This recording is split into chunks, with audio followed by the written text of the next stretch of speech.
Welcome back to our YouTube channel, ladies and gentlemen. Cometh the hour, cometh the man, and the man is William Samoei Ruto. Kenyans had been waiting with bated breath to see the trajectory that William Ruto wanted to take as far as the Haiti mission is concerned.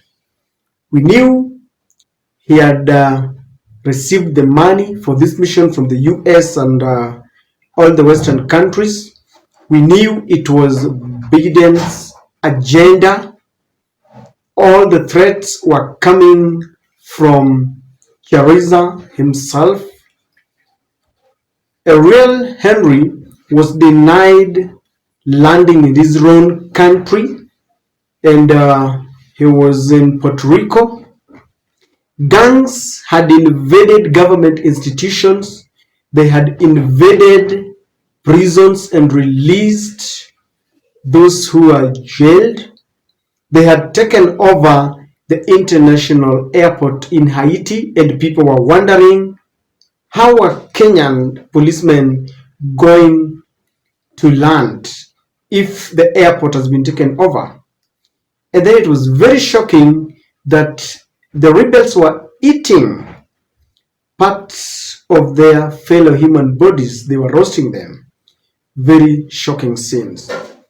And as I do this video, Citizen TV has just announced that the government has halted the rushed, dangerous Haiti mission until the situation will calm in Haiti.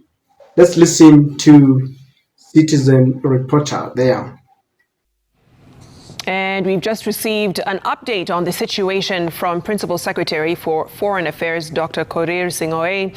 He says the government has halted the planned deployment until there's a stable government in Haiti. This comes against the backdrop of recent government insistence on the deployment, despite a high court order which stopped the process. Of course, this is a story we'll be following. You see, this was a suicidal mission, because we analyzed here that even the US itself, the most powerful nation with the best arsenal, or should I say one of the best arsenal in their store, decided to rush to secure their embassy, and they did not use the police but used their marine, one of the best and sophisticated soldiers. This was telling you that the US itself knew very well that this was not a walk in the park.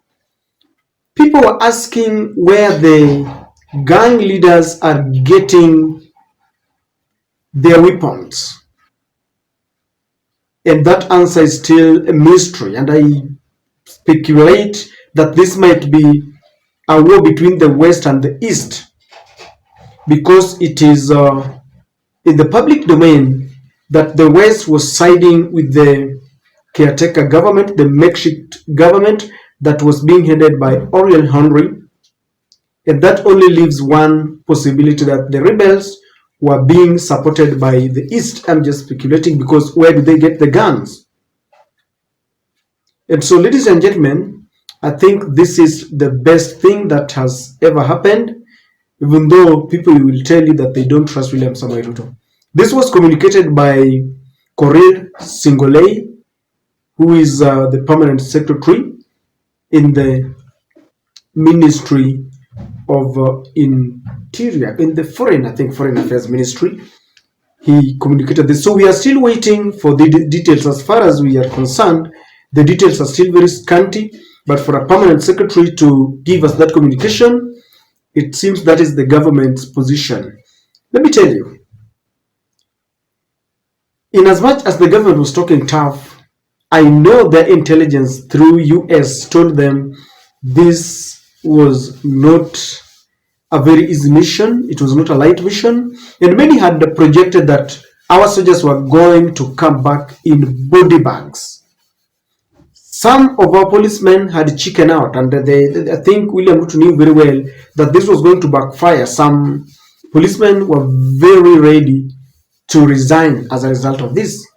But there was speculation that some have been secretly ferried into Haiti. You see, when you have such a precarious mission, there are a lot of speculations. But now the government position is that. The other reason is that the courts had rendered this very unconstitutional. And we had insisted on this channel that William Ruto must train himself to get away from this penchant of disobeying our courts.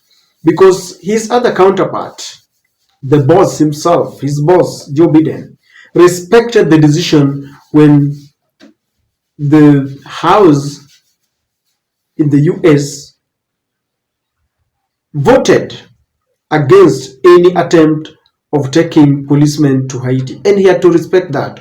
While back at home, they were piling pressure to William Ruto, including Anthony Blinken, called him and he was complaining that this thing is taking a very slow pace. So they wanted us to rush our soldiers, our policemen, yet our courts had declined. So I think very many people will be happy. Number one, we have obeyed the court orders. Number two, we cannot stare at a situation where we know very well our soldiers are going to, our policemen are going to die. And maybe it was an insult to Kenyans who are suffering in the hands of bandits. The bandits in Kenya are ruling over just like the gangs in Haiti. They are killing teachers. I have read a very shocking story that 11 bandits raped an 11-year-old girl. Yet we were overlooking all this to go and attend to Haiti as if that was more urgent than our situation. And so, ladies and gentlemen, I think we have all the reasons to smile, at least for now, because we don't know what they will wake up with. Because I looked at the tweet, any tweet from the permanent secretary, Korir, there was none. I looked for any communication from William Ruto's from State House, there is none. But of course, Citizen is saying that they have gotten that communication from the permanent secretary of Foreign Affairs himself. So let us write it from there as we follow up what is going to happen. Kithure Kindiki, I think, will speak because yesterday he said that this mission they're ready for it as soon as yesterday. If I still insist as I complete this, that if William Ruto still insists that Haiti mission is ongoing and live, then he must go and check for himself what is happening. He must land in Haiti, walk around, see the situation. If he comes back alive, we will allow our soldiers to go there. Because Ariel Henry himself succumbed to the demands of the gang leaders who had said that he must resign. And I think now the solution to all this, as was indicated by the Guyanan president, who is the head of the Caribbean countries that persuaded Ariel Henry to resign, the situation in Haiti needs a political solution, not weapons and all this. They need to go and vote so that they can get their own government. Ladies and gentlemen, that is my take.